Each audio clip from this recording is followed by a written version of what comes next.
प्रधानमंत्री नरेंद्र मोदी ने सोमवार से लागू हुए अगली पीढ़ी के जीएसटी सुधारों की एक बार फिर सराहना की है और कहा है कि ये सुधार बचत को बढ़ावा देंगे और समाज के हर वर्ग को सीधे तौर पर लाभान्वित करेंगे।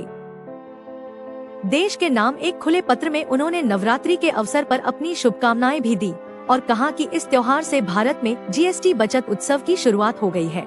उन्होंने कहा कि ये सुधार देश के हर राज्य और क्षेत्र के विकास, निवेश को बढ़ावा देंगे और प्रगति को गति देंगे। अपने पत्र में उन्होंने यह भी कहा कि अब केवल 5% और 18% के 2 जीएसटी स्लैब होंगे। प्रधानमंत्री मोदी ने कहा कि खाना पीना, दवाइयाँ, साबुन, टूथपेस्ट, बीमा जैसी रोजमर्रा की जरूरी चीजें और कई अन्य चीजें अब या तो कर मुक्त होंगी या सबसे कम 5% कर स्लैब में आ जाएंगी।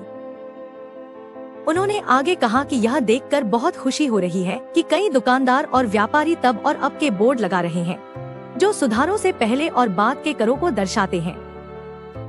उन्होंने कहा कि आयकर में कटौती और अगली पीढ़ी के जीएसटी सुधारों से लोगों को 2.5 लाख करोड़ रुपए की बचत करने में मदद मिलेगी, जिससे अब देशवासियों के लिए अपनी आकांक्षाओं को पूरा करना आसान हो जाएगा।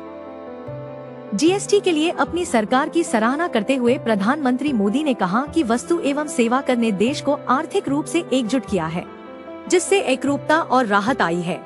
उन्होंने कहा कि इन सुधारों ने प्रणाली को सरल बनाया है और दरों को कम किया है, जिससे लोगों को अधिक बचत करने में मदद मिली है। अगर आप भी लेना चाहते हैं देश दुनिया की तमाम जानकारी तो आज ही सब्सक्राइब करें हमारे चैनल को। साथ ही नीचे दिए बेल आइकन को जरूर दबाएं ताकि हर अपडेट आप तक पहुंच सके।